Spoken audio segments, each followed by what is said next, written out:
L'élimination des nouveaux leaders nigériens discutés par les services de renseignement états-uniens, selon bien sûr les services cette fois-ci de renseignement russes. Les États-Unis seraient donc mécontents. Là-bas, on étudie l'option de l'assassinat des nouveaux dirigeants du côté du Niger et particulièrement du général Tchiani. L'information fait bien sûr le tour des sites d'actualité tels que le média en ligne russe Sputnik qui affirme qu'il y a une préparation de tueurs potentiels pour éliminer les nouveaux leaders nigériens. Les discussions seraient donc en cours au sein des services de renseignement américains, selon bien sûr les renseignements russes. D'après justement ces informations, les services américains reviennent à la pratique de l'élimination des dirigeants africains gênants. Une information grave qui fait bien sûr froid dans le dos, mais outre le Niger, doit-on également s'interroger, est-ce qu'on doit penser que le colonel Assimi Goïta du Mali par exemple, le colonel Mamadi Doumbouya du côté de la Guinée ou encore le capitaine Ibrahim Traoré du côté du Burkina Faso sont également en danger? De toutes les façons, c'est la thématique centrale de cette soirée. Vous l'avez compris, chers téléspectateurs. Merci d'être avec nous. Vous regardez le point sur l'actualité sur For You Media Africa. On prend la transition. Ensuite, on revient sur le plateau.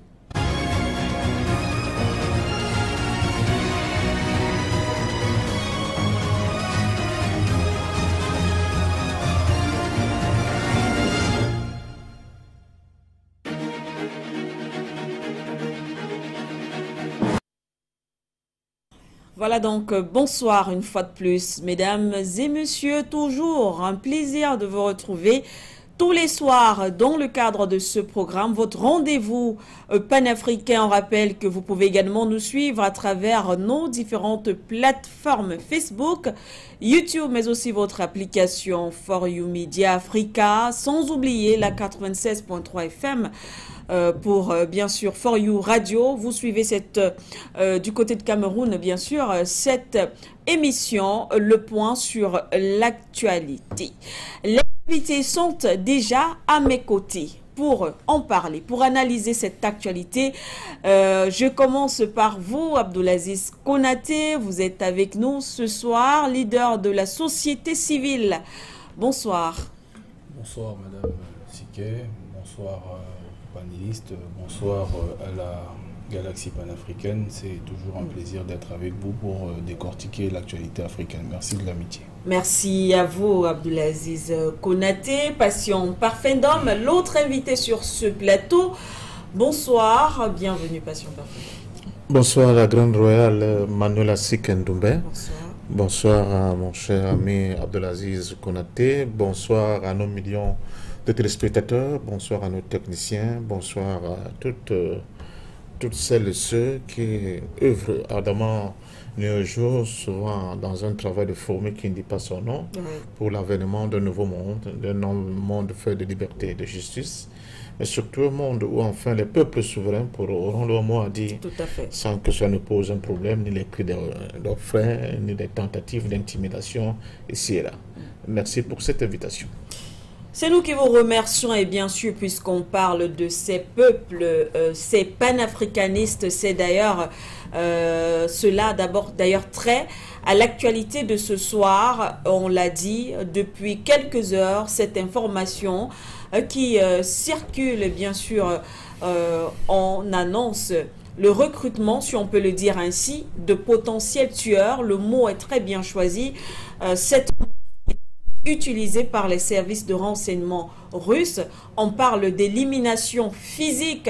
Les services ont été clairs de certains leaders africains et d'après justement ces informations, on parle surtout de ces nouveaux dirigeants, ces militaires qui depuis un moment ont pris la tête de certains États en Afrique et d'après justement les informations russes, cela se prépare du côté des États-Unis.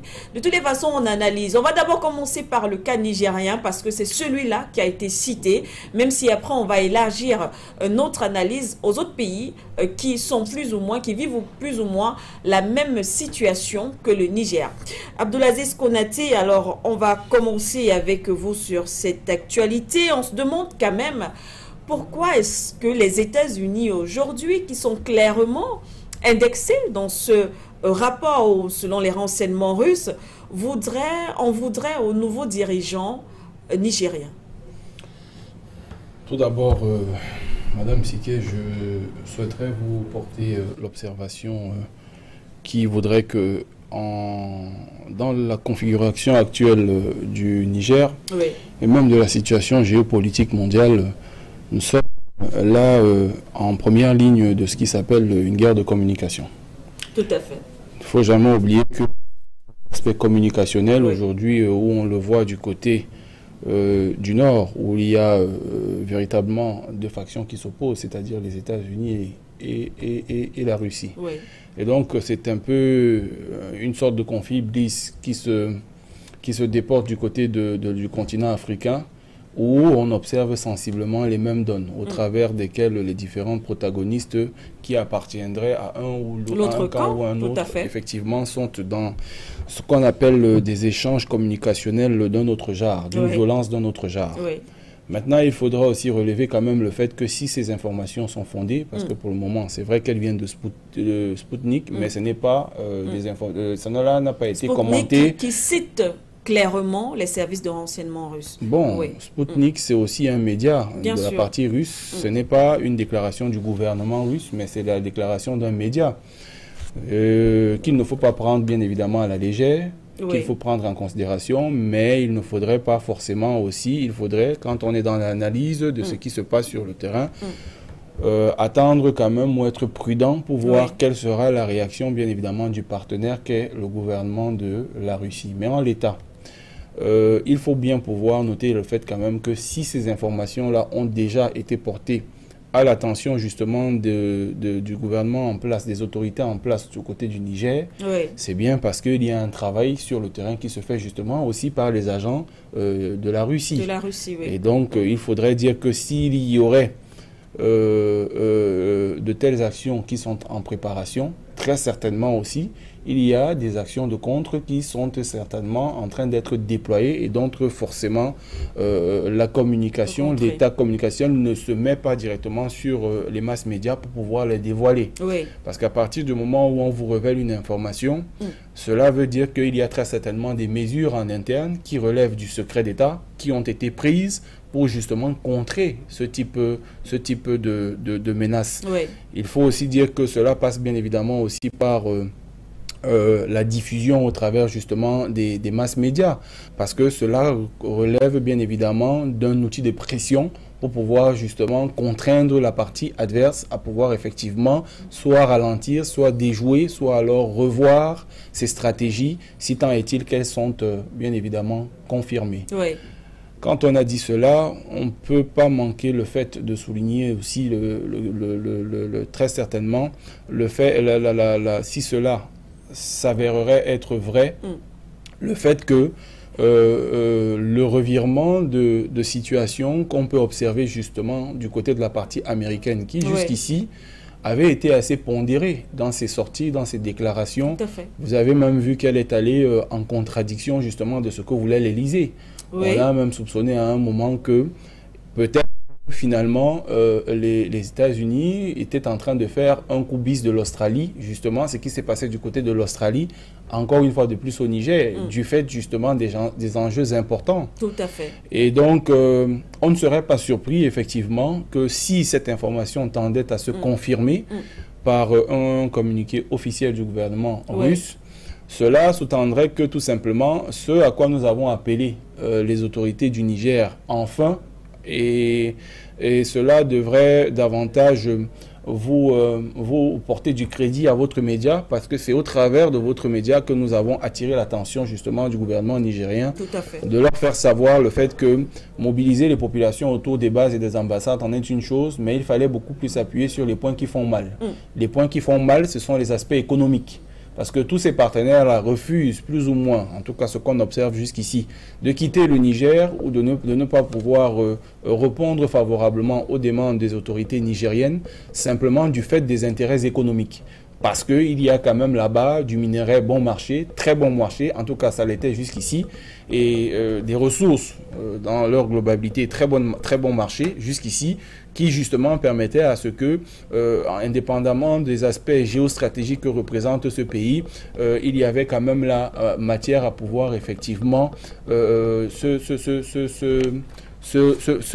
fournir à très bas prix. Ouais. Donc au jour d'aujourd'hui, si le Niger, tel qu'on l'a observé dans les sorties récentes de la réévaluation de certaines de ces matières premières qu'ils ont commencé, semblerait ne pas arranger justement, en plus de la France, les autres partenaires qui peuvent s'y trouver et exploitent les mêmes minerais.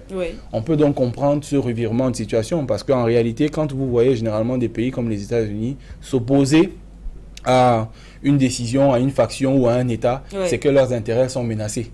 Généralement, quand leurs intérêts ne sont pas menacés, vous pouvez vous entretuer. Généralement, ils ne sont pas souvent à même de vouloir de prendre position. Si vous leur position, généralement, ça veut dire que quelque part, il y a un peu de leurs intérêts qui sont aussi menacés.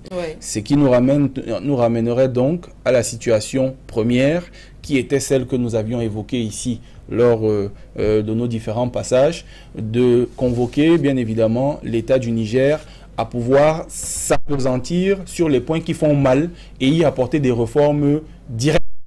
Cela permettrait bien évidemment à ceux qui sont désireux de faire des affaires au Niger d'y rester, et ceux qui ne se sentiraient plus dans leur confort de partir.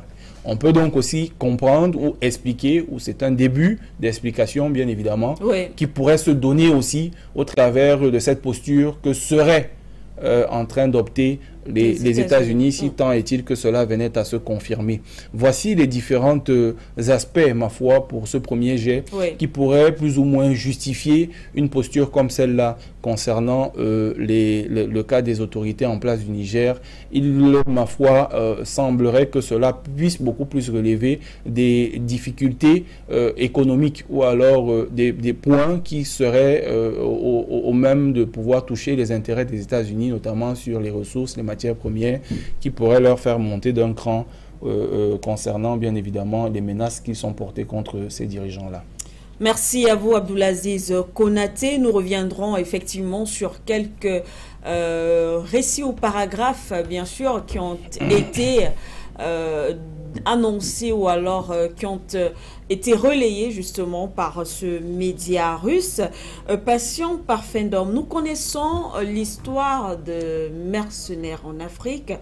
Nous connaissons l'histoire de certains dirigeants africains qui se revendiquent surtout panafricanistes, qui ont été assassinés. Nous savons également qu'il y a effectivement une guerre de communication, comme l'a souligné Abdoulaziz Konaté, entre la Russie et l'autre bloc, on va dire le bloc de l'OTAN. Alors il y a cette information aujourd'hui. Est-ce qu'on pourrait dire que il est possible aujourd'hui, parce qu'il y a également la position des États-Unis qui crée quand même de l'ambiguïté. Les États-Unis avaient donné l'impression qu'ils sont pour un dialogue, par exemple, avec les autorités du Niger. Mais est-ce qu'on doit tout de même se méfier lorsqu'on tombe sur ce type d'informations? D'abord, il faut commencer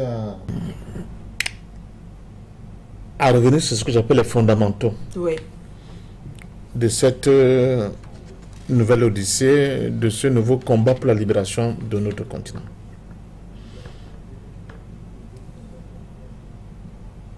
L'impérialisme est le stade suprême du capitalisme. Les patrons du capitalisme mondial, donc de l'impérialisme mondial, ce sont les Américains.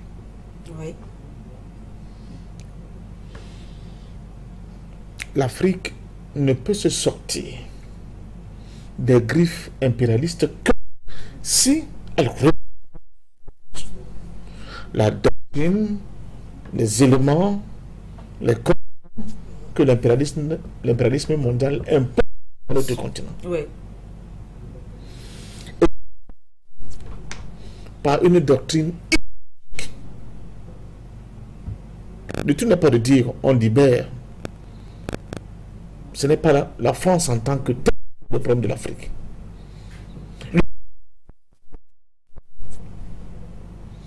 Quand on navigue et on donne aux autres et on donne aux autres parce que soi-disant on se serait libéré de X ou Y. La structure économique, la structure politique, la structure culturelle, la structure sociale, si vous allez demeurer à la périphérie du monde. Parce que c'est le néolibéral nous a situés. Vous ne pouvez pas sortir de là sans remettre en cause les dogmes et les pratiques impérialistes. Premièrement. Oui. Deuxièmement, je ne prendrai pas les précautions de mon ami Konaté. À partir du moment où les services de renseignement russes me disent que patient par fin d'homme, l'Amérique planifie un mort, je prends ça au sérieux, sans réfléchir. Parce que notre histoire nous montre qu'ils en sont capables. Il y a des antécédents en ce qui concerne. L'histoire africaine, des luttes africaines nous montrent que les États-Unis en sont capables. Le plus emblématique, si on peut le prendre, c'est Lumumba. C'est la CIA qui organise la mort, la liquidation de Patrice Emery Lumumba. A même réussi, vous que les gens aiment beaucoup parler des histoires, n'est-ce pas, de la diplomatie, les conditions, quand vous entrez dans une ambassade, vous êtes protégé par ce pays. Oui. Il a même entré dans l'ambassade des États-Unis, on allait le chercher là-bas, devant l'ambassadeur américain, on l'a exécuté. Donc c'est pas ça le problème. Donc moi, que les Russes l'aient dit, et qu'un média aussi sérieux que Sputnik l'a écrit, je prends tout ça au sérieux. Moi, je pense tout ça au sérieux. On Nigériens de muscler le jeu sur des questions sécuritaires et de faire leur part. Parce que là où ils sont déjà sur le viseur, n'est-ce pas, de ce sniper, excusez-moi, mercenaire, qu'il soit il est déjà formé, soit il sera formé bientôt et introduit au Niger. Ou bien on va le coopter parmi même les gens qui sont soi-disant en train de faire la révolution nigérienne. L'entourage du général? Mais évidemment, Mobutu ne sortait pas très loin. Donc, l'Afrique, je reprends, j'insiste, l'Afrique qui veut se libérer de l'impérialisme occidental doit comprendre une chose. Elle doit la contraire à l'idéologie de s'en sortir. Sinon, nos semi-victoires là seront des victoires qu'on peut remettre en cause très rapidement. Et ça passe par des données simples. Il faut une meilleure organisation. Il faut une meilleure discipline. Il faut qu'on redéfinisse l'idéologie dont on veut se forger ou bien s'accaparer pour pouvoir le libérer de cet impérialisme-là. On n'a pas mis 1 milliard de solutions.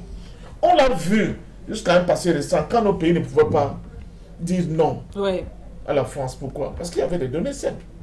Vous n'êtes pas d'accord? Il n'y a pas de problème. On regarde le FMI, la Banque mondiale et tous les clubs de Paris, de Rome, on dit fermer les robinets financiers. C'est fini. On tenait à genoux.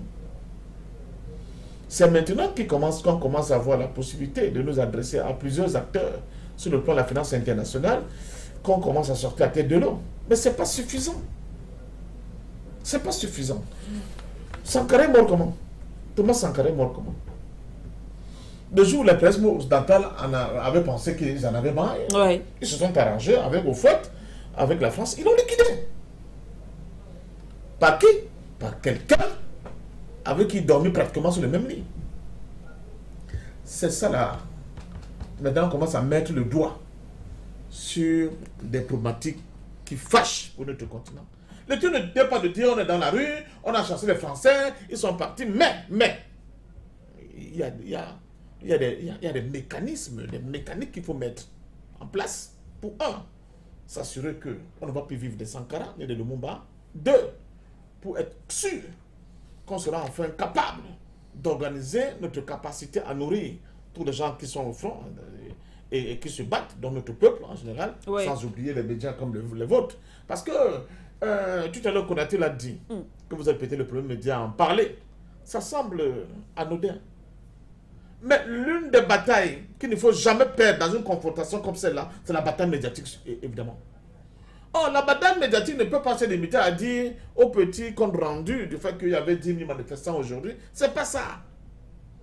Il faut être capable de marteler de manière répétitive les plans ourdis dans l'ombre qu'on essaye de mettre en exécution. C'est pour ça que moi je tire chapeau à Sputnik. Ce que Sputnik fait là, mais c'est une œuvre salutaire comme vous ne pouvez pas imaginer. Quand on tuait les Lumumba, quand on tuait les Sankara, les Oumnoben, il n'y avait pas ça. On montait les plans, quelques initiés étaient au courant et on les liquidait. Dans une espèce de chape de plomb qui ne disait pas son nom. Maintenant, on peut en parler. On peut leur dire, nous savons ce qu'on est en train de préparer contre les dirigeants qui sont contre le fait que l'impérialisme occidental doit continuer à régner sur notre continent. Nous sommes au courant. Et vous serez responsables de ce qui pourra leur arriver. Le fait que cette guerre de l'opinion, on commence à la gagner, est extrêmement importante. Mais elle n'est pas suffisante. Elle est importante, mais elle n'est pas suffisante. D'où un appel. D'abord, je le dis pour tout le monde. Il y a des paliers dans notre quête de libération, il y a des paliers. Et différents paliers jusqu'à ce qu'on arrive à une certaine maturité qui va nous permettre d'oublier que quelqu'un puisse penser nous faire ce qu'il d'abord. Qu'est-ce que je raconte? Même la Russie, vous avez vu que à un moment donné, ça c'est quoi? Ils ont projeté assassiner Poutine. Oui, cela a été relayé quand même, oui, l'assassinat de Vladimir, le projet d'assassinat de Vladimir Poutine, tout à fait. Ce n'était pas de blague, hein? Oui, cela a été. Et nous, qui sommes-nous? Oui. Qui sommes-nous? Écoutez, moi je ne prends pas des choses comme ça la légère. On dit il y aura le sommet des BRICS en Afrique du Sud. Oui. Poutine ira pas plus que la prétendue leur CPI a décidé de lancer un mandat d'arrêt. Comme la justice sud-africaine est encore des mains de leurs amis, ils disent que si Poutine met la pied là-bas, ils vont l'arrêter. On dit, mais ça va se passer comment? Qu'est-ce qu'ils peuvent faire? Et puis, curieusement, dans une ruelle très importante de Johannesburg, il y a une explosion d'une conduite de gaz, semi-oléoduc pratiquement, qui explose, détruit complètement la ruelle. Et même les immeubles avoisinants, qui n'étaient pas très solides. J'ai regardé ça, j'ai dit, ah, ça me rappelle l'assassinat d'un juge italien. Imaginez donc, un chef d'État qui emprunte une rue comme ça, qui est piégé par un... Même on lui a dit qu'on mettait une mini-bombe. Vous croyez que vous avez assuré toute la sécurité, mais le temps de son cas repassé, on actionne le truc, oh, c'est fini. La mafia a assassiné un juge italien comme ça. Donc ne pensons pas que quand les services de renseignement aussi importants que ceux de la Russie vous disent là, il y a un projet de liquider les leaders nigériens et peut-être d'autres plus tard, on commence à épiloguer que est-ce que c'est vrai, est-ce que ce n'est pas vrai? Non. Prenons ça pour ce que cela vaut. Parce que dans notre histoire, il y a eu des liquidations de ce genre. Il y a eu des liquidations de ce genre. Les Kadhafi, vous croyez que c'est quoi? Le Nobel, vous croyez que c'est quoi? Les Lumumba, vous croyez que c'est quoi? Les Samoura Machel, parce que peut-être on parle beaucoup de gens connus. Les Samoura Machel, comment il a été liquidé? Barthélemy Boganda. Donc quand les gars là décident que nous ne voulons pas de ça, nous allons régler ton compte, il faut en tenir compte. Et il faut en tenir compte surtout, il faut qu'on muscle le jeu aujourd'hui en créant une espèce de bouclier. Oui. Et ce bouclier, c'est qui? C'est le peuple. Et ce peuple doit être comment? Organisé, éduqué, discipliné. Avec une véritable idéologie qui doit nous conduire à notre souveraineté et à notre indépendance réelle. Si on l'a compris, tant mieux. Si on ne l'a pas compris, on va commencer à continuer à avoir les précautions d'usage que je comprends parfaitement de la part de mon ami Konaté. Parce que oui, nous sommes dans une guerre. C'est aussi une guerre de communication. Ça aussi, on ne peut pas l'ignorer. On ne peut pas l'ignorer. Oui, bien sûr. Mais en attendant que les États-Unis apportent un démenti, avec des preuves concrètes à cette section des Russes, pour moi, je le prends pour argent comptant, d'autant plus qu'il a donné un élément qui est très important. Le Niger a décidé de revoir la hausse de prix d'achat de son uranium. Mon cher ami, c'est une déclaration de guerre. C'est une déclaration de guerre. Pourquoi? Parce que nous sommes encore dans le chemin impérialiste pour eux. nous ne devons pas lever la tête jusqu'à ce niveau. Excusez-moi de prendre cette expression qu'on tire de ma peuple. Nous ne devons pas. Qui sommes-nous? Qui êtes-vous pour commencer à nous contrarier jusqu'à ce niveau? Alors, si c'est vous qu'on a la tête de pont de cette tentative de nous tenir tête, on va t'éliminer. Malheureusement pour l'Afrique, souvent ces prédictions se sont avérées vraies. Oui. Je voudrais simplement apporter la précision de ce que une bonne partie dans ce qui vient d'être déroulé, sa maman vient d'ailleurs par le doyen Parfendom. Une bonne partie de ces réponses sont déjà actées et dès le départ même. Si vous voyez un peu la configuration de ces révolutions. Vous allez noter, il ne vous a très certainement pas échappé, à vous et à M. Parfendom, que ces révolutions ont quelque chose de particulier dès le départ. C'est-à-dire que, contrairement justement à ceux qui ont été cités ici, les Sankara et tout le reste, ici vous voyez bien que ce sont des groupes de personnes qui se lèvent et qui disent que nous sommes fatigués de vivre un certain nombre de choses et nous allons amener un changement dans le pays. Vous voyez que le narratif est différent de celui qui était par exemple les Sankara et toutes ces personnes-là. Parce que là, on avait affaire, non, vous comprenez-moi bien. On avait affaire à un individu, à une personne, qui était littéralement beaucoup plus facile d'éliminer et de pouvoir amener un autre projet. Vous avez vu que dans le subterfuge de nos révolutionnaires, qui ont quand même tiré des leçons de l'histoire, vous voyez le cas par exemple du Mali, c'est un groupe. C'est-à-dire que vous avez Assimi Goïta devant, mais Assimi Goïta ne décide pas seul. De tel moment il arrivait que Assimi Goïta tombe, l'idée qui se passe, c'est-à-dire que la continuité est là. Parce qu'ils ont su. En fait, il y a comme un sermon qui se fait autour de ces personnes, je serais tenté de dire quasiment de vie, qui fait que quand ils vont vers une action, c'est où on réussit tous ou on meurt tous. Et vous voyez, quand vous avez affaire à ce type de personnes, c'est difficile que vous puissiez à l'intérieur. Ce n'est pas impossible quand on connaît justement le rouleau compresseur qu'on a en face. Mais on peut quand même tenir au travers de leur plan communicationnel qu'il y a quand même des leçons de l'histoire qu'ils ont retenues. C'est-à-dire que ce n'est pas un Mobutu isolé, ce n'est pas un Sankara isolé. C'est le par exemple quand vous allez voir du côté aujourd'hui du Burkina, indépendamment du soutien populaire dont jouit le capitaine Traoré, il y a un groupe qui ont décidé que tu te mets devant, c'est toi, mais voici, il ne prend jamais de décision seul. Il se concerte. Vous allez voir que du côté, par exemple, du Niger, c'est le général Tiani qui est devant, mais il y a Modi, le général Modi qui est là. Ils sont un consortium aussi.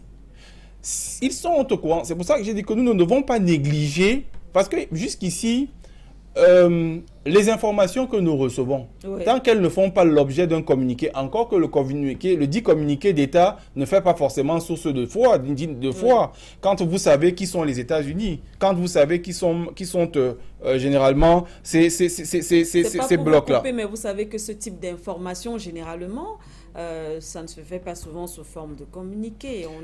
Non, à partir du moment où, au jour d'aujourd'hui, si vous voyez la stratégie de l'État russe, l'État russe systématiquement aujourd'hui a choisi d'ouvrir le jeu. Il communique sur tout. Il n'y a pas de sujet sensible. Regardez, généralement, c'est même généralement le porte-parole du gouvernement de l'État ou le ministre des Affaires étrangères qui communique très généralement souvent sur toutes les situations. C'est sans ambiguïté. Pour l'instant, c'est un média qui a reçu très certainement cette information du gouvernement russe.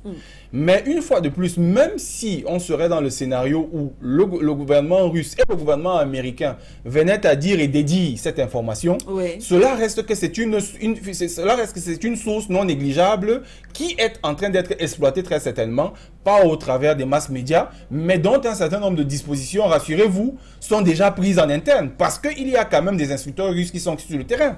Donc, ils sont en train de travailler. Pourquoi on ait pu déceler une information comme celle-là? C'est parce que, justement, le renseignement qui est sur le terrain, justement, a pu remonter cela.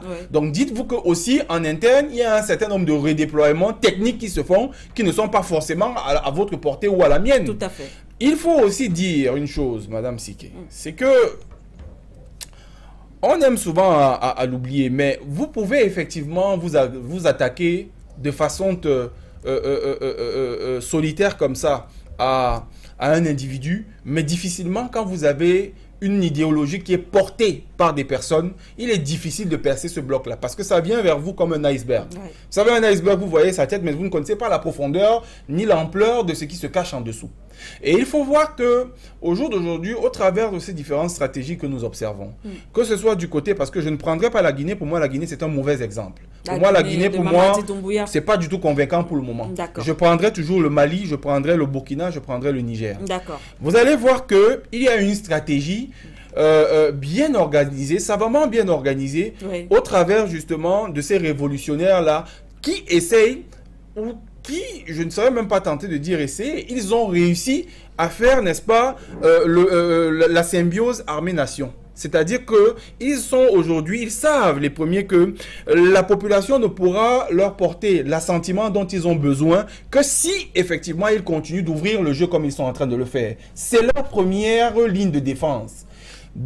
D'aujourd'hui, si des pays suicidaires, quel qu'en soit, et ce serait un acte, ma foi, assez, je serais maladroit venant des pays occidentaux, que de penser qu'il est encore possible au jour d'aujourd'hui de poser un acte comme celui qui est annoncé, c'est-à-dire que venir assassiner un de ces révolutionnaires-là, mais ce serait mettre simplement de l'huile dans le feu. En fait, ce ne serait même pas pour l'intérêt même de ces forces étrangères-là, si tant est-il qu'elles veulent continuer de maintenir une collaboration sur le plan diplomatique avec ces États.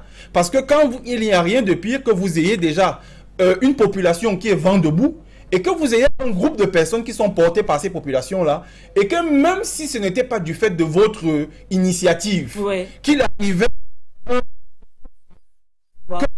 une de ces personnes-là vint à connaître un malheur, mais vous êtes directement pointé du doigt. Et vous êtes pointé comme l'ennemi public numéro 1. Donc si les stratèges américains sont allés vers cette théorie-là, ce serait une théorie suicidaire et ma foi qui serait mettre bien en deçà la stratégie communicationnelle, tactique et même militaire de ce qui se font, ce qui est quand même la première puissance mondiale. On pense quand même qu'en termes de géostratège, en termes de technique, en termes de pénétration, pour pouvoir quand même arriver à certains résultats, ils peuvent faire mieux. Ce serait quand même assez suicidaire que des pays comme ceux-là, avec le niveau de renseignement qu'ils ont, avec l'expertise qu'ils ont, vinrent à poser un acte isolé aussi incompréhensible. Voilà pourquoi est-ce que je continue de dire que nous devons poser des points d'interrogation, nous devons des points de réserve autant pour moi. C'est des hypothèses, des éventualités qui peuvent arriver, mais ce ne serait pas pour l'avantage de quiconque que ce soit comme pays, comme force impérialiste qui se trouve dans ces pays-là, de pouvoir justement permettre à ce qu'un scénario comme celui-là se produise. Parce qu'en réalité, on ira simplement vers un enlisement qui ne favorisera pas, in fine, la coopération diplomatique, qui ne favorisera même pas à ce que ces bases-là, ou alors ces pays-là, que ce soit sur le plan économique ou sur le plan militaire, puissent encore exister là, parce que ce serait simplement provoquer là autre chose. Donc ce serait, attendons de voir, attendons, c'est fort probable que cette information-là soit fondée, mais sur le plan technique, sur le plan stratégique, c'est suicidaire. Vous trouvez que c'est suicidaire? En quelques secondes, je vous relance parce qu'en même temps, on a d'ailleurs souvent l'habitude de le dire ici, on s'interroge souvent sur l'attitude de certains pays occidentaux. On prend par exemple le cas de la France qui a une posture bizarre, si je peux le dire, du côté du Niger. Et on se demande justement souvent comment est-ce que la France peut encore réagir de la sorte en 2023. Et la réponse qui est souvent donnée, c'est que effectivement, ces pays pensent toujours qu'ils ont une mainmise sur les États africains. Donc, comme pour dire que on peut toujours être dans cette bulle. On peut toujours penser qu'on a cette mainmise. On peut toujours penser que les Africains ne réfléchissent pas. Et voilà. Et pourquoi pas agir de la sorte? Vous vous souvenez de l'assassinat, même si aujourd'hui il y a des enquêtes, mais du côté de Haïti. On connaît très bien l'assassinat du président Jovenel. Donc, on sait que ce sont des scénarios qui peuvent arriver. Madame Siké. Oui.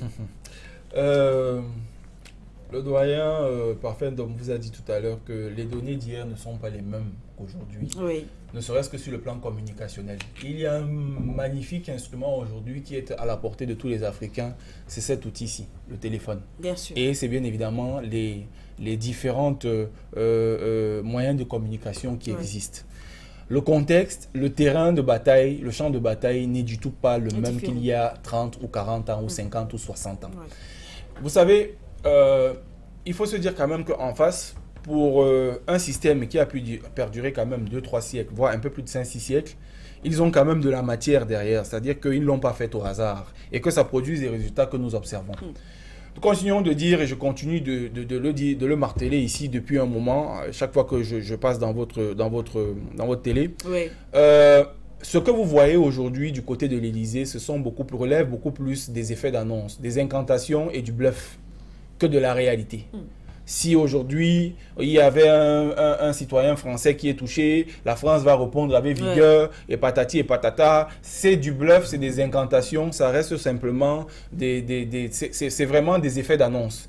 De façon pratique, la France sait pertinemment qu'une seule balle qui va péter, comme c'est en train de se passer là du côté du Tchad, parce qu'ils sont en train de le voir du côté du Tchad, et c'est déjà parti là comme ça, tel que c'est parti, la France va partir du Tchad. Ils savent très bien qu'une seule balle qui va péter, fût-il même un pétard, c'est-à-dire que c'est un pétard qu'on a allumé parce que c'est un anniversaire et que ça s'apparenterait à une déflagration d'une arme. Ils savent que leurs jours seront comptés au Niger parce qu'ils devront tuer au moins une dizaine de millions de Nigériens. La France est consciente de cela. Et c'est pour cela que nous appelons, au travers de votre média, une fois de plus, les autorités nigériennes à aller rapidement à l'essentiel. L'essentiel, c'est quoi? Aujourd'hui, c'est de gagner le terrain diplomatique. Qui sont avec nous? Qui ne sont pas avec nous? On fait avec ceux qui sont avec nous. Vous savez, la nation telle qu'elle est constituée au jour d'aujourd'hui a une centaine de pays avec lesquels on peut diversifier la coopération. Oui. Donc au jour d'aujourd'hui, rester agglutiné dans une bulle où on vous fait croire à tout moment que ça va prendre feu, ça va prendre si, ils ne feront rien parce qu'ils sont conscients au jour d'aujourd'hui que ne serait-ce que sur le plan communicationnel, ce serait simplement se tirer une balle dans le pied. Et ils savent que si ils viennent à faire un passage en force dans ces pays-là où ils n'ont manifestement même plus le droit d'y être, ils savent la porte leur sera fermée un peu sur le continent africain et que très certainement, sur le plan de la coopération, ça ne présenterait pas une bonne image pour ce qu'ils sont déjà. Donc il faut aujourd'hui, plutôt que... et c'est à cela que nous invitons la révolution nigérienne qui est actuellement aux affaires, à passer rapidement à l'essentiel. Ils ont déjà perdu un peu plus d'un mois, on va déjà à presque 2 mois. Il faut maintenant engranger un certain nombre de victoires, notamment sur le plan économique comme ils l'ont commencé, mais aussi sur le plan diplomatique.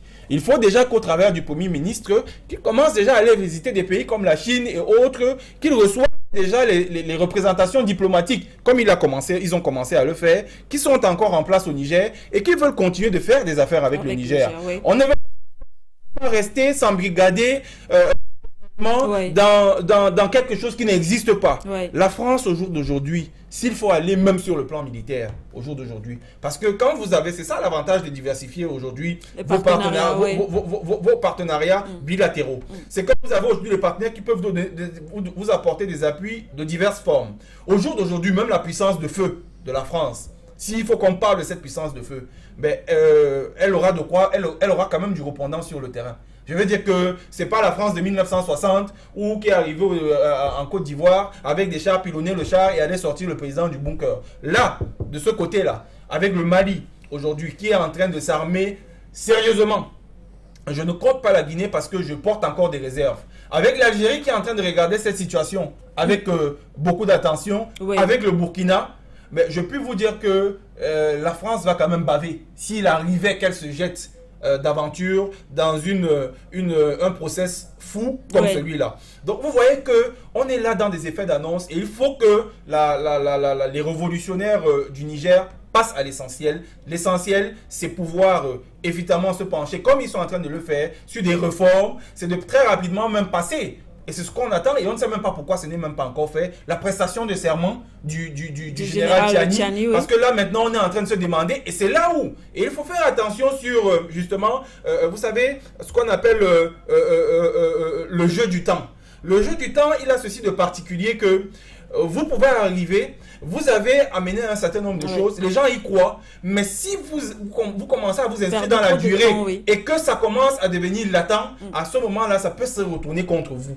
Il faut quand même que ces révolutionnaires fassent attention. On ne comprend pas pourquoi est-ce que dans un pays voisin, même si c'est dans la même sous-région, qui est le Gabon, les mêmes circonstances, avec quasiment les mêmes acteurs, général, président déchu. Bon, on vous dira que l'autre était élu, mais celui-là aussi venait d'être élu et il a été justement déposé. Et que l'autre ait pu, une semaine après, prêter serment, et que chez eux, ils soient encore en train de tourner comme si on attendait qu'on ait une onction venant de quelque part, alors que l'onction, vous l'avez. Et que c'est vous qui avez les institutions et vous avez le peuple qui vous a élu avec. Merci. Donc, on attend très rapidement ces questions-là et il faut donc que les révolutionnaires du Niger passent à l'action. Les révolutionnaires du Niger doivent passer à l'action. Dans quelques instants, nous allons aller du côté du Standard. Ce serait un suicide passion par fin d'homme si on s'en tient au propos d'Abdelaziz Konaté. Si jamais, justement, cette information est vraie, si jamais les États-Unis voulaient vraiment poser ce type d'acte, et ça m'amène à lire peut-être une bribe, peut-être un petit paragraphe qui a été publié, j'aime bien sûr, par ce média en ligne russe. Alors, ainsi, la Maison-Blanche étudie différentes options pour consolider la démocratie au Niger, jugeant déraisonnable de passer par la communauté économique des États de l'Afrique de l'Ouest, la CEDEAO, qui entretient des liens étroits avec Paris. Les Américains considèrent comme une option plus efficace l'élimination des leaders putschistes, lesquels s'appuient sur le soutien de la majorité de la population. Passion par fin d'homme. Alors, il y a beaucoup de choses qui sont dites, mais on comprend également que les États-Unis apparemment ne font plus du tout confiance en la France aussi. Sur le caractère opérationnel, peut-être ils se rendent bien compte que Paris n'a pas su manœuvrer. Peut-être c'est pour cela qu'il veut reprendre le dossier en main. Mais pas confiant, ne pas faire confiance parce qu'ils sont divergents. Non, il n'y a pas de divergence du point de vue de la vision qu'ils ont dans cet espace. C'est la même vision. Mais peut-être sur le point pratique, opérationnel, comment faire pour faire avancer les pions dans l'autre sens, là, je peux comprendre. Mais je commence d'abord à avoir d'avancées sur des propos de mon cher ami Konaté qui m'ont un peu fait frémir. La révolution sankariste, c'était quelque chose de très puissant. Il n'y aurait jamais eu ni d'Assimi Goïta, ni de Tiani, ni d'Ibrahim Traoré, si Sankara n'avait pas planté les germes de la révolution, surtout pour les militaires. Sankara n'était pas seul. Il a travaillé le peuple burkinabé à un très haut niveau. Mais le en face est très puissant. Il est très puissant. Il peut utiliser 1000 possibilités pour créer complètement la zizanie au sein d'un corps qui a l'air solide. Sankara ne décidait pas seul, justement. Il avait un comité révolutionnaire. La preuve, quand Kampo reprend le pouvoir, première mission, c'est complètement les membres de ce comité. Il a presque tué tout le monde. Les Lingani, tout ce monde-là. Il a tué tout le monde. Ce groupe dirigeant. Il faut faire très attention. Les gens sont face à nous, qui nous ont imposé un siècle de colonisation depuis un siècle en dans le colonialisme. Elles sont puissantes. Le nier, c'est jouer. Il ne faut jamais le nier. Maintenant, oui, puisque les Sankara ont planté, les Rolus ont planté, la nouvelle génération et de militaires et de jeunes Africains sont mieux aguerris. Elles sont mieux éduquées. Elles sont mieux au fait de ces questions-là. Mais est-ce suffisant? C'est la question que je pose. Je pense que oui, elles sont montées en puissance, mais ce n'est pas suffisant. Parce que sur le plan de l'organisation, elle n'est pas encore à niveau. L'Afrique, pour combattre nos ennemis, elle doit muscler son organisation de telle manière que sur le plan organisationnel, nous serons au moins au même niveau que les gens qui veulent nous dominer. Pour l'instant, ce n'est pas ça. Je te prends un seul exemple. Les gens qui contestaient le pouvoir de l'ancien président malien, comment il s'appelle encore? Ibeka. Oui, Ibrahim oui. Boubacar Keïta, c'est ça, non? Ibeka. Hein, c'est oui. ça. Parmi ces gens-là, tu as avec les gens comme par exemple l'imam Diko. Diko, oui. Il était de ceux qui soulevaient les bases, si on en a marre, on ne veut pas de la France, lui, oui. etc. Ça n'a pas empêché l'imam Diko de se retourner contre oui. les dirigeants militaires qui sont au pouvoir. Oui. Ça n'a pas empêché. Et vous pensez qu'un pion comme ça, on ne peut pas le retourner? On ne peut pas l'instrumentaliser? Je prends seulement cet exemple. Pour vous montrer que la situation est encore très volatile. Il faut beaucoup de travail. C'est pour cela que quand un ami dans l'âme en disant attention, mes grandes oreilles et mes grands yeux me disent qu'il y a un complot qui est en train d'être ourdi contre vous, ne prenez pas ça à la légère. Jamais. Parce que dans votre histoire propre, il y a des exemples. Il y a des exemples. Et qui ont tué non seulement des individus, mais l'espoir de tout un continent. Les Sankara, ça se crée pas tous les ans. Quand vous éliminez un guide comme Thomas Sankara, c'est plusieurs décennies d'espoir que vous avez éliminé. Les autres en sont conscients. Parce que je continue de le dire, nous sommes encore dans le giron, sur le plan intellectuel, sur le plan de la pensée, sur le plan des méthodes, etc., etc., même sur le plan de la culture. C'est encore là-dedans. On a encore des prétendus hommes de Dieu, imams, prêtres, pasteurs qui font des prêches enflammées en nous expliquant que vous êtes en train de vous égarer. Vous ne pourrez rien, faire contre l'Occident. Ils existent. C'est vrai que de plus en plus, on a quand même des exceptions qui sortent de là. Oui. Quand vous avez... J'ai dit que c'est volatile, c'est fragile. Les acquis pour l'instant que nous avons. Elle ne se limite pas à des masses compactes qui disent là, on ne veut plus la France. C'est bien. Mais je compte le dire. Il faut une solide formation idéologique de ces masses-là. Sinon, vous n'allez pas vous en sortir. Tout le pays ont confronté à ce problème. C'est pour ça que je rigole souvent. Quand j'entends les gens disent ah, ce coup d'État, ce n'est pas un bon coup d'État, il est français. L'autre coup d'État, il est réussi. Mais sur la base de quoi? Sur la base de quoi? Celui qui a réussi, c'est quoi? C'est les gens réussissent pour reproduire le même système de développement, le même système de pensée, le même système civilisationnel que l'Occident. En quoi avions-nous réussi? En quoi? Donc, honnêtement, nous sommes heureux de constater que l'Afrique se réveille. Moi, j'aime prendre cet exemple. Je dis que l'Afrique est comme un géant qui était dans un sommet comateux.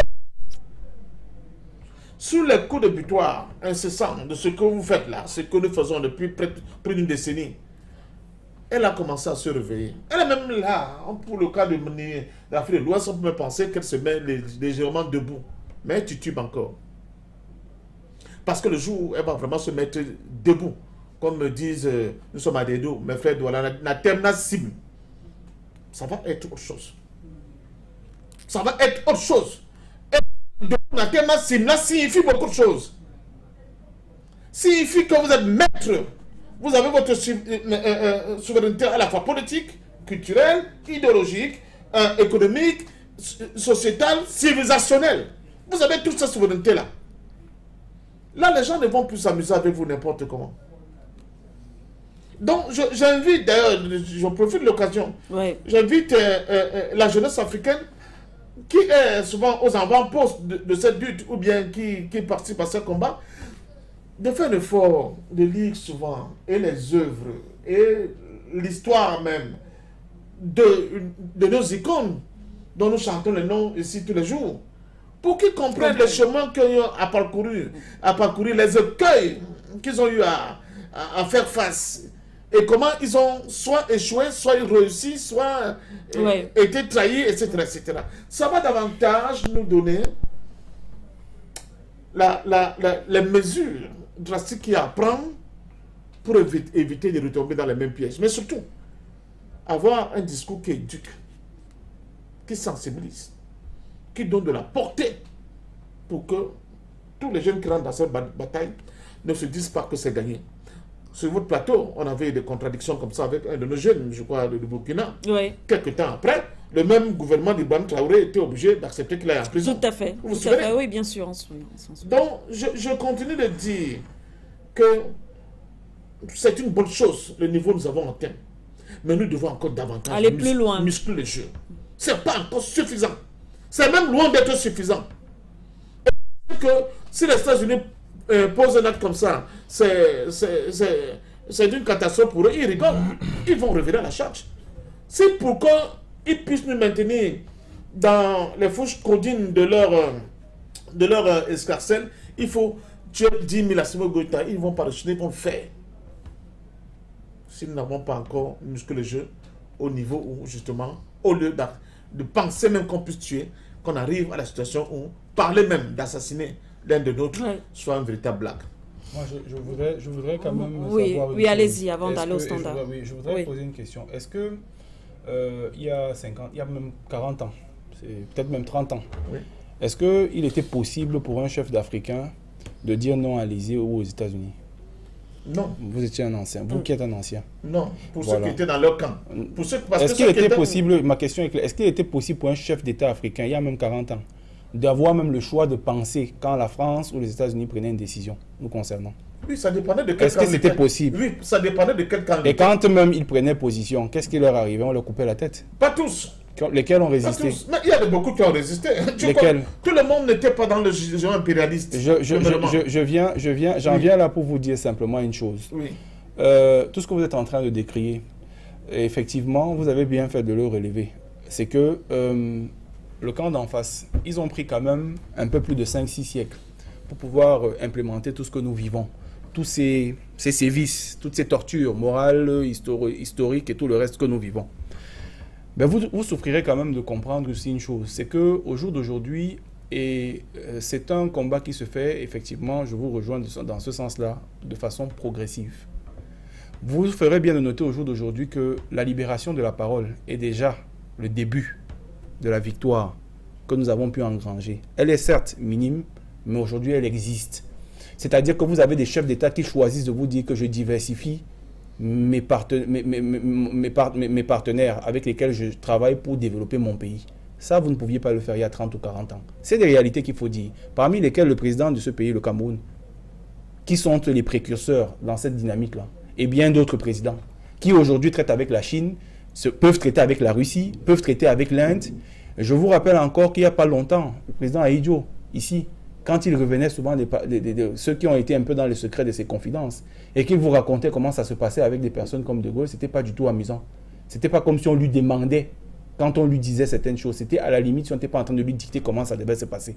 Et quand vous assistiez dans la plupart de nos réunions, des réunions qui se passaient dans les niveaux africains, c'était à vos époques. Vous savez très bien quelle place avaient les chefs d'État africains. Mais je pense quand même qu'au jour d'aujourd'hui, nous sommes en face d'une machine dont nous ne sous-estimons réellement pas son potentiel, sa capacité de nuisance. On sait qu'elle a une capacité de nuisance assez prononcée. Mais il faut déjà reconnaître aussi une chose, c'est que la victoire que nous avons déjà engrangée, qui n'est pas une petite victoire, celle déjà de pouvoir dire oui et non. Quand vous savez que des pays comme la France, justement, ou ces pays-là, l'Europe, a fait le poids face à ce dinosaure-là, que vous avez appelé les États-Unis tout à l'heure, la politique qui est en train de se passer encore aujourd'hui en Ukraine nous démontre la faiblesse de l'Europe face aux États-Unis.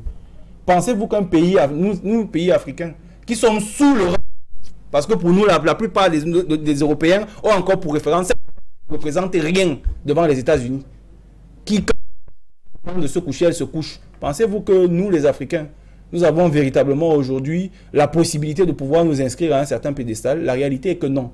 Et c'est la triste réalité. Et c'est pour cela que chaque fois que nous sommes dans ce plateau, nous ne devons pas simplement faire de la communication populiste, mais nous devons faire une communication réaliste. Là, nous sommes en train d'aller vers notre libération. Mais, moi je vous rejoins sur ce point-là, il faut engranger quand nous avons un point de gagné, nous le prenons, nous le gardons dans notre gibecière et nous continuons de conquérir le second point.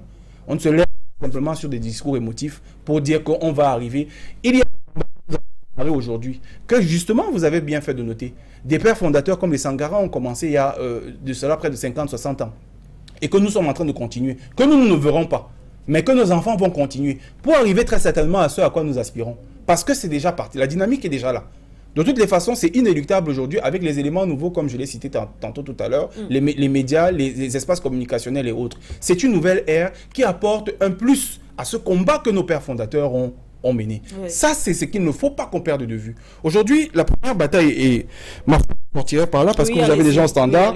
La première bataille qui est non négligeable, mon cher doyen Parfendom, elle est communication, la libération de la parole. Aujourd'hui, les Africains sont libérés. Les Africains peuvent dire, comme vous et moi dans ce plateau, que la France, on en a marre, les Français, on n'en veut plus, les bars doivent dégager, et nous rentrons, nous dormons chez nous. Il y a encore peu, à votre époque, on tenait un discours comme celui-là, quand on rentrait, vous savez que le demain matin, ne nous trouvait pas debout. Donc c'est une victoire non négligeable sur laquelle nous devons déjà pouvoir nous appuyer pour continuer le combat et engranger encore davantage. Merci à vous, Abdoulaziz Konaté. Tout à l'heure, Passion Parfum, donc vous allez bien sûr peut-être ajouter quelque chose là-dessus parce qu'on a déjà des téléspectateurs qui sont en ligne au standard et Sidi depuis le Bénin ont pris à tous les téléspectateurs d'être concis et précis pour nous permettre de prendre le maximum d'appels. Alors Sidi, on va commencer par vous. Vous êtes au Bénin. Bonsoir, bienvenue. Bonsoir, Madame Sike Doumbé, la beauté africaine, Queen of Africa, l'Amazon, on le dit chez nous. Je salue bien sûr.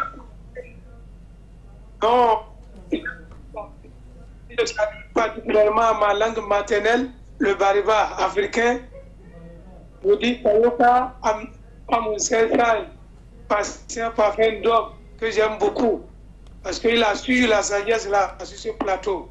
On est fiers d'avoir des devanciers comme ça, à qui vraiment, tenez-vous tranquille, Dieu, vous avez une descendance qui vient. Nous allons assurer l'arrière. Lorsque j'ai pris de qui je suis, Madame Sike Doumbé, vous voyez, aujourd'hui ce n'est pas seulement la parole qui est libérée, même les esprits sont libérés. Parce que nous sommes capables aujourd'hui de réfléchir correctement et savoir qu'est-ce qui est bon pour nous et qu'est-ce qui ne l'est pas. Si nous venons aux révolutions, aux dernières révolutions, à partir ou bien datant de Assimi Goïta, jusqu'à aujourd'hui, même au Gabon, même si on peut le critiquer comment, nous sommes en train de voir des dynamiques. C'est encourageant et nous savons très bien que c'est la libération définitive et complète de l'Afrique qui est en jeu. Ici, nous n'allons pas dormir. Lorsque hier, les chefs d'État décidaient qu'ils pouvaient parler personne. Mais aujourd'hui, il y a un député même béninois qui est allé contre, comme on appelle, son président dans cette question du Niger. Ce qui était possible, alors qu'ils sont du même cas. Voilà des choses qui sont en train de se passer devant nous. C'est l'histoire qui est en train d'être écrite. Et nous remercions les premières personnes qui ont engrangé cette victoire, à savoir qui est sur votre plateau, le président Badakani aussi. Il y a bon nombre, je ne peux même pas citer. Merci beaucoup pour l'éveil des consciences. Monsieur Konaté, continuez. C'est ça qui va aboutir au prochain coup d'État, aux prochaines révolutions. Et c'est ça. Africa, we came so far and we have seen so much to know where we are going. For you television, an overview of the world. Thank you careful. Merci beaucoup. Merci à vous, Monsieur Sidi, depuis le Bénin. Merci d'avoir appelé. On reste au standard et on accueille Monsieur Peter depuis l'Écosse. Bienvenue, Monsieur Peter. On vous écoute. Bonsoir, Madame Sike. Thank you so much for center. I want to greet Mr. Parfendom and Mr. Konaté.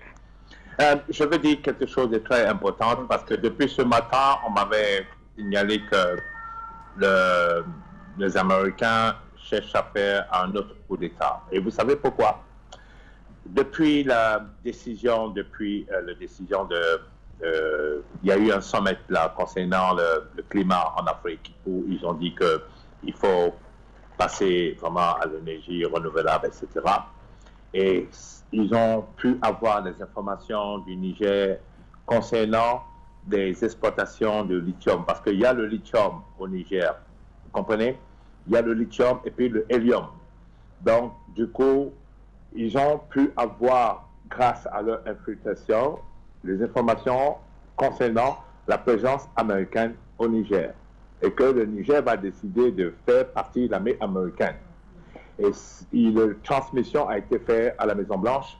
Et M. Anthony Blinken, ça c'est l'information que moi j'ai eue de mes contacts de Moscou, a décidé de trouver une solution pour empêcher, c'est-à-dire faire en sorte que ce régime, selon eux, bon, je lis l'expression, puisse se sauter pour qu'on place un faux, vrai militaire au pouvoir, comme pour dire aux Nigériens que non, c'est la continuité dans le combat, right? Deuxième chose, il s'est trouvé que les Russes, je veux parler de M. Poutine, quelqu'un qui a connu 43 tentatives d'assassinat, qui est très aguerri parce que lui-même, ancien chef de KGB, et étant donné aussi que le programme de la Russie par rapport à l'Afrique était de rallier le Niger, le Burkina et le Mali dans un même, comment on dit ça en français là, on dit couple. Donc, du coup, les Américains, aujourd'hui, ont été dévoilés et le gouvernement nigérien est en train, où je vous parle, de prendre toutes les dispositions nécessaires pour pouvoir faire aborter ce plan. Et ne vous étonnez pas que dans les semaines à venir, il y aura une sommation à l'armée américaine de quitter le territoire du Niger.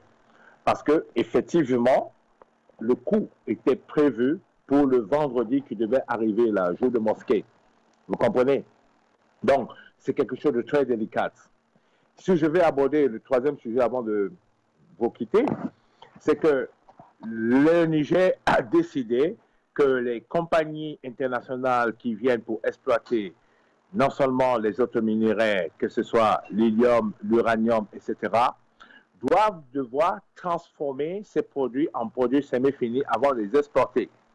Ce qui n'a pas plu non plus aux Occidentaux. Donc, on se retrouve en fait dans une situation comme les autres pays qui ont demandé cela. Je parle de la Guinée, qui est bientôt menacée parce que le président Doumbouya est sous autre, comment on dit ça, ils ont préparé quelque chose là-bas en Guinée-Conakry. Oui, et ça, c'est des choses qui doivent se faire dans les quelques jours qui vont suivre. Donc, du coup, au Niger, le général Tchani a été informé par le FSB de ce qui doit se passer et il est en train de prendre des dispositions. Donc, vous allez voir très bientôt, dans les jours à venir, les décisions qui vont être prises concernant la présence des Américains. Pour les Français, c'est déjà réglé, ne vous inquiétez pas. Mais la présence américaine, comme j'avais dit dans les premières périodes de sa prise de pouvoir, est très suspecte. Et comme il est intelligent, je termine, Madame Siké, il n'a pas voulu aborder ce sujet. Mais aujourd'hui, il est en position de force. Donc, regardons voir ce qui va se passer dans les jours à venir. Mais je pense qu'on n'aura plus les traces des Occidentaux, je parle de l'Occident collectif, sur notre territoire en Afrique. Merci beaucoup pour médias. Très bientôt. Bye. Merci à vous également, Monsieur Peter. Merci pour ces informations. Comme tous les soirs, vous le faites. On va au Congo, Brazza, on accueille Monsieur Bassissia. Bonsoir, monsieur. Bienvenue.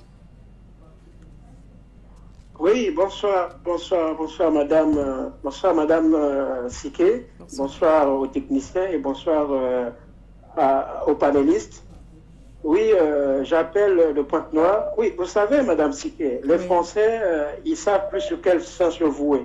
Leur président Macron était en train de dire haut et fort, non, nous n'allons pas partir, Mais là, ils veulent maintenant chercher une porte de sortie.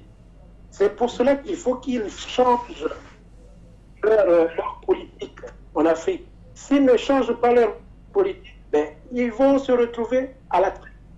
Et ça, vous pouvez nous croire, telle que la population africaine s'est mise debout là, nous n'allons plus reculer. Et tout ce qu'ils sont en train de faire, tout ce qu'ils veulent orchestrer avec les Américains là, c'est voué à l'échec. C'est voué à l'échec parce qu'ils ont tellement fait des choses incroyables. Même s'il faut aller au niveau des forces cosmiques, la France ne va plus exister parce qu'ils ont tellement fait du mal aux Africains que maintenant, là, les Africains leur disent merde. Là, ce ne sont que quelques pays, mais ça vient, c'est pas fini. Et on va chasser les fronts profiter de tous les territoires qu'ils ont acquis par la colonisation, par qu'ils ont fait la destruction et consorts. Ils vont partir de chez nous, ils vont partir de notre continent. Et ça, nous, le peuple africain, nous les jeunes, nous sommes déterminés pour ça. Donc, pour ne pas monopoliser la parole, je vous souhaite une belle édition et à très bientôt. Bonsoir à l'Afrique. Merci à vous, Monsieur Bassissia. À très bientôt. Merci d'avoir appelé depuis Pointe-Noire au Congo. On va cette fois-ci en Angleterre et accueillir Insia. Bienvenue, on vous écoute. Grand salut à la reine Siké et Abdelaziz. M. Abdelaziz et M. Parfendom. Je vous salue tous sur les plateaux. J'aime bien comment vous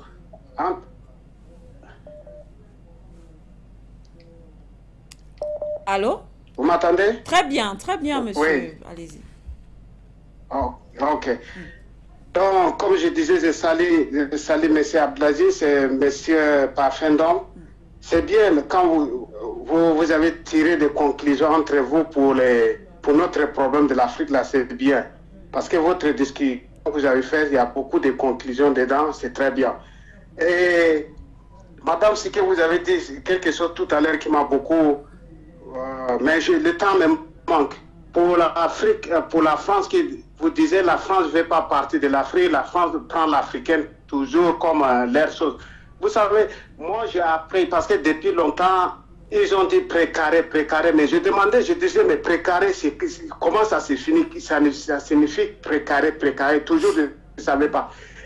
Et je demandais certains gens, ils donnaient des explications, mais ce n'est pas correct. Dans ma tête, moi je crois précaré, parce que comme il nous a battus, il nous a pris un esclave, il prend l'endroit là, c'est comme pour eux, il vient faire comme il veut. Moi je pensais comme ça dans ma tête. Mais je viens de comprendre précaré, il n'y a même pas 3 jours, c'est Franklin Nyang'si au Cameroun ou à Afrique, c'est lui qui a décorté ça correctement, mais je vous ai dit, quand j'ai écouté ça, ma tête failli exploser. Donc précaré, la France, il nous prend comme des animaux en fait. Donc précaré, quand quand Francky décorté ça, j'ai analysé ça à ma langue. Précaré, on dit coagule. Donc coagule, à ma langue, ça veut dire c'est l'endroit où vous construisez ça, vous mettez les dedans.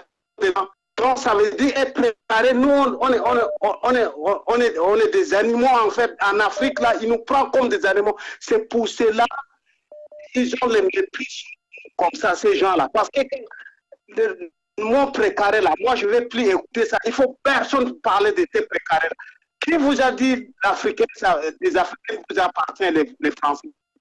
Vous venez vous créer les trucs comme ça, et nous, on est là dedans, et vous essayez de parler ça tout le temps. Mais nous, on comprend maintenant très bien votre mot de précaré là. Nous, on ne veut plus écouter ça.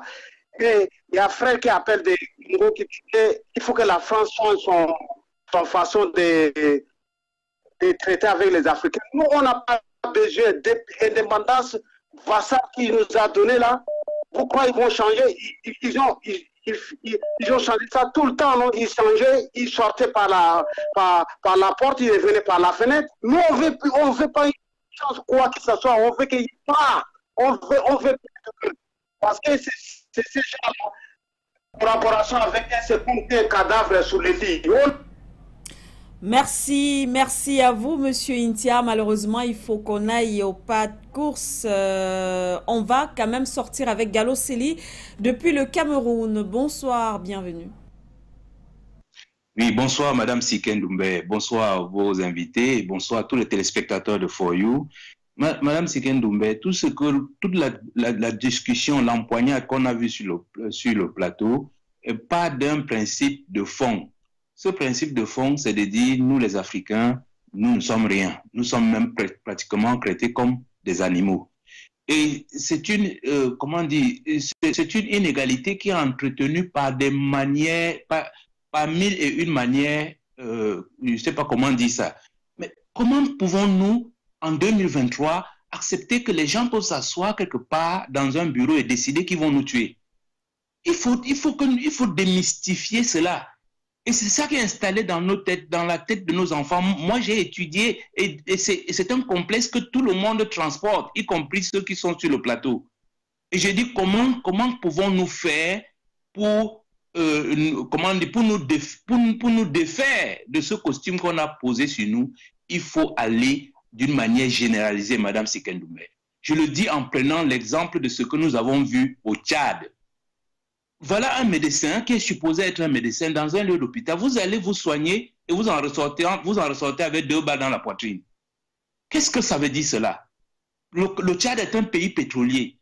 Et ils ont fait la guerre même jusqu'au Mali. Mais ils ne peuvent pas construire d'hôpital pour accueillir les soldats tchadiens. Vous voyez que ce sont nous, quand on dit que nos dirigeants sont des criminels, ou bien c'est eux qui nous mettent souvent dans cette situation d'infériorité. Bon, vous dites que les appelants ont la voix très haute. Non, c'est pas normal qu'un pays aussi redoutable que le Tchad, avec du pétrole, n'ait même pas un dispensaire où soigner ses malades. Il faut que ces soldats, il faut que les soldats aillent dans un camp militaire pour se faire tirer dessus. Mais c'est pour ça que je disais qu'il faut déconstruire ça d'une manière généralisée. Et en zone francophone, Madame Sikeng Doumbé, c'est très grave. Quand un Français débarque, il arrive dans ses valises plein de francs CFA. Donc il arrive en un jour, dès son atterrissage, il est déjà un homme très riche au Cameroun. Alors qu'il ne connaît même pas le pays. Il est déjà un homme très riche dans le pays. On ouvre cette valise, qu'est-ce qu'on y trouve? Du Viagra, des préservatifs et un double pistolet. Un pistolet à main, un autre pistolet silencieux. Voilà, nous, dans nos pays, nous ne sommes pas armés. Pourquoi acceptons-nous que des gens viennent d'ailleurs et ils ont le permis de port d'armes? Ils ont peur de qui? Mais nous, les Africains, nous sommes les plus pacifistes de cette planète. Pourquoi les gens arrivent chez nous et ils ont les permis de port d'armes?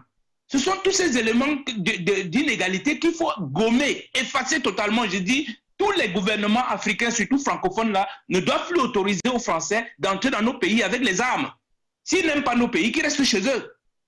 Et s'ils viennent nous visiter, qui font comme nous d'ailleurs? Qui a déjà tué un Français chez nous? Personne. Donc je dis, ce sont tous ces petits éléments-là que nous devons, je veux dire, décortiquer, démystifier. Ça ne sert à rien d'envoyer. On a notre président de l'Assemblée nationale, il faut qu'il aille se soigner en France. Mais pourquoi? Nous avons des bons maçons, nous avons des bons médecins, nous avons des bons techniciens. Pourquoi nous ne construisons pas des grands hôpitaux? Donc c'est pour ça que j'appelle toujours à nos dirigeants de nous mettre aux normes pour qu'on ne soit plus humiliés en permanence comme ça. Excusez-moi d'avoir un peu élevé le ton et merci de m'avoir écouté. Monsieur Gaël Osséli, merci beaucoup d'avoir appelé. On referme donc le standard. Patient Parfendom, et bien à la suite bien sûr d'Abdelaziz Konaté et de nos téléspectateurs, puisque nous sommes également en train de sortir, en étant peut-être, on va peut-être au-delà du Niger, comme pour dire que les autres leaders aujourd'hui devraient bien sûr faire attention, parce que dans les analyses aussi, on cite le rapprochement de ces pays africains avec un pays tel que la Russie. Les États-Unis sont en train de perdre pied après leur sortie brusque, par exemple, du côté de l'Afghanistan, la guerre du côté de l'Ukraine, ça ne va pas, des dépenses de ce côté-là. Et en Afrique aussi, cela semble ne pas aller. Alors, pas question de laisser en tout cas tomber. Évidemment, nous sommes dans une guerre. On dit nous sommes en guerre, mais j'ai l'impression que, comme nous le disons, nous ne le prenons pas très au sérieux. Ouais.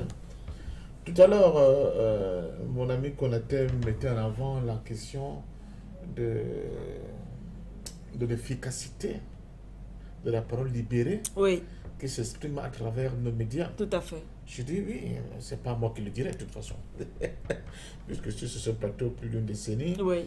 Et je comprends très bien que le monde actuel, avec ses propres contradictions, ont libéré la parole et nous ont donné un outil formidable. C'est le satellite qui permet de nous donner cette facilité à partir de notre plateau. Tout à fait. Nous faisons ce débat là aujourd'hui. Les gens sont aux États-Unis, ils sont en Australie, ils nous écoutent, ils écoutent pratiquement en direct. Oui. C'est la première révolution. On a beau insulter l'intelligence artificielle, mais il faut savoir aussi l'utiliser à notre propre compte. Donc ça, c'est pas un débat. c'est la palissade à la limite. Oui. Aujourd'hui. Hein. Bon, donc, et là-dessus, l'Afrique a beaucoup bénéficié. Si, au moment où on assassinait le Guy Libyen, Mohamed Kadhafi, et on bombardait le palais présidentiel de la Côte d'Ivoire, en humiliant le président Laurent Gbagbo, il y avait des médias comme For You, je crois que les gens auraient réfléchi par 2 fois avant de le faire. Ce n'est pas un débat, c'est une réalité. Mais ce n'est pas suffisant, je continue de dire. Tout à l'heure, Gary Osseli qui a parlé, je reviens sur la question de l'organisation. La Russie s'est développée comment? La révolution russe, c'est quoi? C'est le fruit de l'organisation des bolcheviks. Ils n'étaient pas majoritaires, hein, même par rapport aux bolcheviks. Mais c'est eux qui ont fait la révolution et c'est eux qui ont gagné. La Chine que nous voyons là aujourd'hui, la grande Chine, c'est quoi? C'est l'organisation. C'est Mao, avec son parti communiste chinois, créé en 48, 47, 48. Et doté d'une idéologie puissante. Nous n'accepterons plus jamais d'être humiliés comme les Occidentaux nous ont humiliés pendant des décennies. Et les principaux Occidentaux qui les ont humiliés, c'était les Anglais et les Français. Il ne faut pas l'oublier. Et les Chinois ont constitué ce bloc-là, fait une idéologie qui met la Chine au centre du monde, et ils sont ceux qui sont aujourd'hui. C'est 11 millions de personnes qui sont membres du Parti communiste chinois. Ce n'est pas tout le monde. Et on n'adhère pas au Parti communiste chinois n'importe comment. On n'adhère pas, on copte. Donc, on t'a observé, on a compris que tu es quelqu'un qui est capable de se sacrifier pour son peuple. C'est à ce moment qu'on te coupe au PC chinois. Nous, en Afrique, c'est quoi? Regardons notre continent. Oui, une chose à dire, nous allons, mais ce n'est pas suffisant. Je continue d'insister là-dessus. Il faut qu'on ait de puissantes organisations. Je vais loin. Même nos confréries traditionnelles doivent s'organiser mieux. Je vais loin. Sinon, on ne va pas gagner. Oui, nous sommes arrivés à ce niveau. C'est très complexe. C'est difficile. Oui. Les temps d'aujourd'hui, oui, tout à l'heure, il a pris l'exemple, par exemple, des chefs d'État qui peuvent faire des choix. Mais ce n'est pas seulement une question de leur propre volonté. C'est que la dynamique sur le plan mondial contraint aujourd'hui ceux qui étaient tentés de prendre le sabre, de trancher la tête avec beaucoup de facilité, de réfléchir par d'autres avant de le faire. Mais est-ce que c'est seulement ça qui va nous libérer? C'est pour cela que j'ai l'habitude de dire il nous faut l'unité politique de notre continent. À défaut de voir holistique, d'intérêt, commençons même par des petites unités, même sous-régionales. Même sous-régionales. Comment on peut tuer un soldat tchadien chez lui par un militaire français? Le Tchad est laissé seul. Nous avons entendu de communiquer. Ni des associations sous-régionales, ni des États sur le plan sous-régional, ni même en tout cas, aucun communiqué. Pas de communiqué. La valeur humaine de l'Africain ne compte pas. Imaginons un seul instant que cet incident se soit produit en Occident, avec un noir qui tue un blanc. Mais on aurait demandé au Conseil de sécurité de l'ONU de siéger très rapidement. Voilà où nous en sommes. Chaque fois que nous luttons, on va les percevoir de manière éclatée, de manière divisée, là, comme nos propres Bantoustans. Oui. Nous n'avons pas construit cet instrument de victoire qui va nous permettre à nous faire respecter sur le plan international. Et nos prédécesseurs, bien avant d'ailleurs les Sankara, l'avaient compris. C'est pour cela qu'à Bamako, justement, a vu naître le congrès constitutif d'un outil politique puissant qu'on appelait le Rassemblement démocratique africain, RDA, qui devait booster la lutte pour l'indépendance et l'émancipation des peuples africains. Malheureusement, celui qu'on avait pris la tête, un certain Houphouët-Boigny, a été corrompu. Tout à l'heure, on parlait de corruption. Et on prend la suite de cette affaire-là. Merci à vous, Passion Parfum d'Homme. En 1 minute pour sortir, Abdelaziz Konaté. Oui, il faut simplement dire que le gros de nos espérances continue de pouvoir, bien évidemment, se voir grandir patiemment, mais sûrement. L'Afrique est en train de se mobiliser.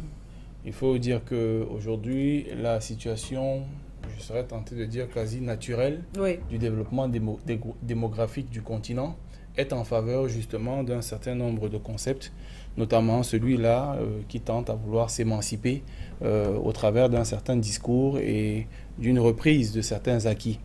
Il y a aussi le fait que le continent africain est quand même un continent qui a une très forte diaspora, représentée justement sur les autres continents, et qui sont là justement des sujets qui feront, le moment venu, l'objet bien évidemment d'une prise en compte pour pouvoir effectivement permettre au continent de complètement se libérer, s'émanciper de tous ces blocages dont est l'objet pour le moment encore le continent. Parce qu'il faut le dire, et nous ne le dirons jamais assez, le gros du travail qu'il faut le faire est un travail à l'intérieur de ce continent et non à l'extérieur. Et ça passe, vous voyez, par plus ou moins des visions globales qui pourraient se faire au travers, bien évidemment, des blocs que constitue le continent. On a sensiblement 5 blocs qui font le gros du continent africain.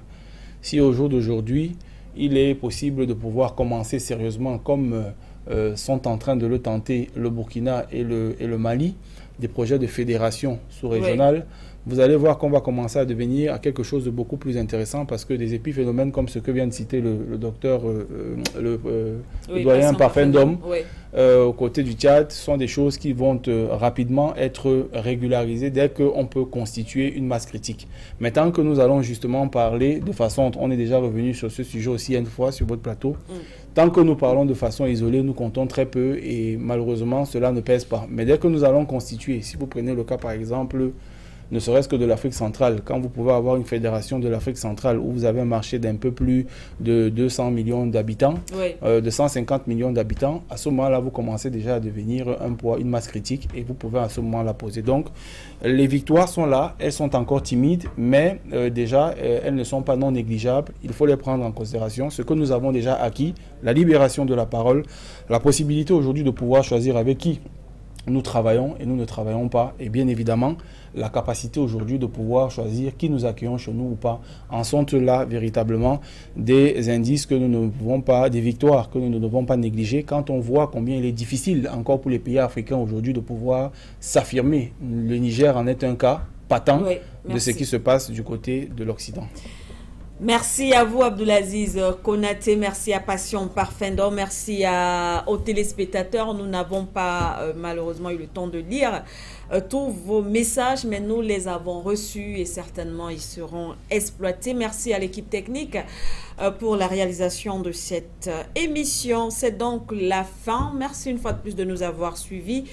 Et on se dit à demain, à bien sûr la même heure. D'ici là, portez-vous bien et prenez soin de vous. À très bientôt.